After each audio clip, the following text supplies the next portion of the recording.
बिस्मिल्लाहिर्रहमानिर्रहीम, अस्सलाम वालेकुम। आप देख रहे हैं शहजाद मलिक एक्सक्लूसिव। मैं हूं शहजाद मलिक और आज के प्रोग्राम में आप सबको खुश आमदीद कहता हूं। नाजरीन, जैसा कि आप जानते हैं कि मिफ्ता इस्माइल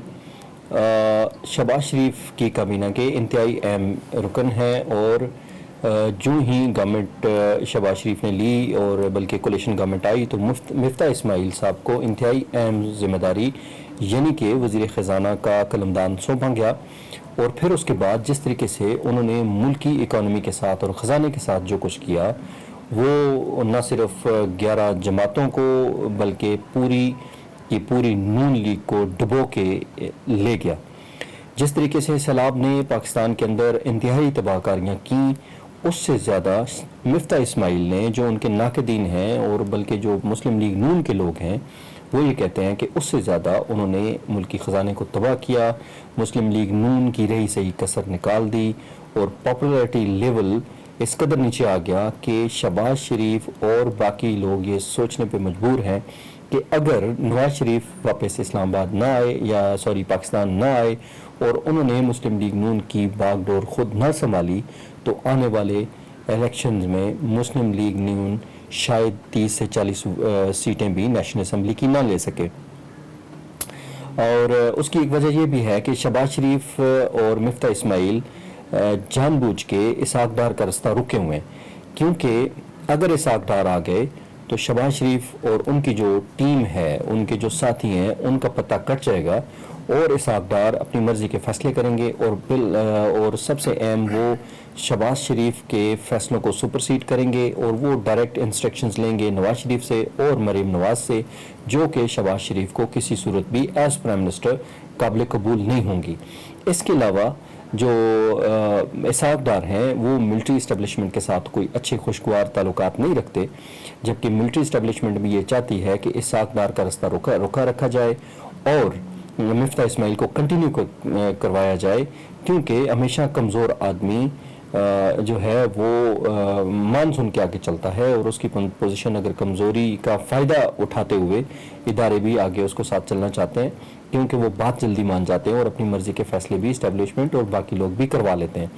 जबकि इसहाक डार के मामले में ये इशू है कि इसहाक डार इतना जल्दी ना इस्टेब्लिशमेंट का और ना किसी दूसरी शख्सियत का फ़ैसला मानते हैं, बल्कि वो कोशिश ये करते हैं कि वो मरियम और नवाज शरीफ साहब की जो इंस्ट्रक्शंस हैं उनको फॉलो किया जाए और मुल्की ख़जाने को बेहतर तरीके से चलाया जाए। अब सीन ये था कि गवर्नमेंट टेक ओवर करने के बाद शहबाज शरीफ के ऊपर ये बहरहाल प्रेशर था कि किसी तरह नवाज शरीफ को और इसहाक डार को पाकिस्तान लाया जाए। लेकिन यही जो कहानी मैंने पहले आपके सामने रखी है कि यही थॉट्स थी कि अगर शहबाज शरीफ इनको लाने में अहम किरदार अदा करते हैं इसहाक डार को, तो आने वाले दिनों में ये उनके लिए दर्द सर बन जाएगा और इसहाक डार का ग्रुप जो है जिसको हेड पाकिस्तान में मरीम नवाज करेंगी वो हावी हो जाएगा और इस तरीके से एक बड़ा खला पैदा होगा फैसला साजी में प्राइम मिनिस्टर हाउस और वज़ीर ख़जाना के दरमियान। लेकिन अभी जिस वक्त कुछ दिन पहले आप जानते हैं कि शहबाज शरीफ अपने बड़े भाई नवाज शरीफ से मिलने इंग्लैंड गए, अपनी काबीना के साथ भी कुछ लोग थे उनके, तो उसमें जो हमें ज़राए बताते हैं वो ये बताते हैं कि नवाज शरीफ ने कैटेगोरिकली शहबाज शरीफ से कहा कि अगर आप इसहाक डार को पाकिस्तान नहीं ले जा सकते, सेफ लैंडिंग नहीं करवा सकते, आप नैब की गिरफ्तारी से उनको नहीं बचा सकते, तो फिर बेहतर है कि आप फैसला कर लें और आप एज प्राइम मिनिस्टर इस्तीफ़ा दे दें और इस गवर्नमेंट से बाहर आ जाएं, क्योंकि जितनी जलालत, जितनी चोर चोर के नारे और जितनी इस वक्त महंगाई ने मुस्लिम लीग नून को डीफेम किया और नुकसान पहुंचाया है, तारीख़ में इसकी सूरत कभी नज़र नहीं आती, ऐसी सूरत कभी नज़र नहीं आती। लिहाजा शहबाज शरीफ ने अपने भाई से बहुत ज़्यादा बातें की, लेकिन उन्होंने एक ही बात की कि अगर आप पाकिस्तान को अगर आप शहबाज शरीफ को इसहाक डार को आप पाकिस्तान सेफली लैंड नहीं करवा सकते और उनको वज़ीर ख़जाना का कलमदान नहीं सौंप सकते और उनको गिरफ्तारी का अगर आप नहीं बचा सकते, तो बेहतर है कि हमें कैटेगोरिकली इस गवर्नमेंट से अलग हो जाना चाहिए और एज प्राइम मिनिस्टर आपको कंटिन्यू नहीं करना चाहिए। तो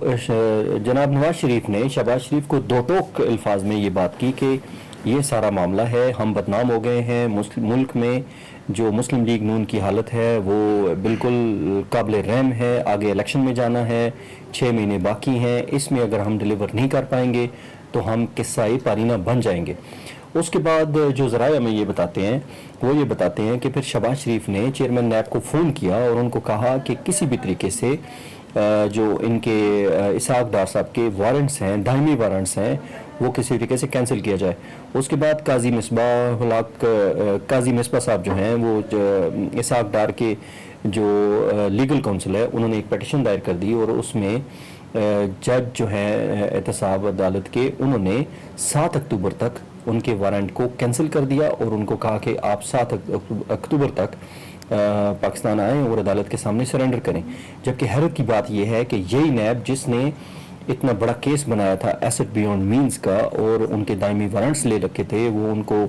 پرو کلیم آفینڈر ڈکلیئر کیا ہوا تھا, انہوں نے ایون کوئی آبجیکشن نہیں وہاں پہ ریز کیا, اور کسی طرح کی کوئی جو سٹمبلنگ بلاکس ہیں یا ہرڈلز ہیں وہ انہوں نے اس پیٹیشن کے دوران اسحاق ڈار کی ضمانت جو وارنٹ ہے ان کو کینسلیشن کے دوران کوئی کسی طرح کی بھی کوئی بات نہیں کی, اور ایک طرح سے نیب نے فیسیلیٹیشن کی کہ ان کے وارنٹ کینسل ہوں اور ان کو پاکستان آنے دیا جائے. اب جس وقت 7 اکتوبر سے پہلے جناب اسحاق ڈار پاکستان تشریف لائیں گے اور اس کے بعد وہ کورٹ میں بھی پیش ہو جائیں گے, اور کورٹ میں پیش ہونے کے بعد وہ سینٹ میں چلے جائیں گے, سینٹ میں جا کے ایز سینیٹر وہ حلف لے لیں گے اور وہ سینیٹر بن جائیں گے. حلف لینے کے بعد جو ہمارے ذرائع ہیں وہ یہ کہتے ہیں کہ وہ ایک دم سے جو نئی لیجسلیشن ہوئی ہے جس میں سینیٹرز اور ایم این ایز کو یہ ایمنیسٹی حاصل ہے کہ 50 کروڑ سے زائد کا جو اگر کوئی سے کم ہے تو وہ ایمنیسٹی لے سکتے ہیں, وہ اس ایمنیسٹی اسکیم میں چلے جائیں گے, اپنی اپلیکیشن دیں گے, اور یوں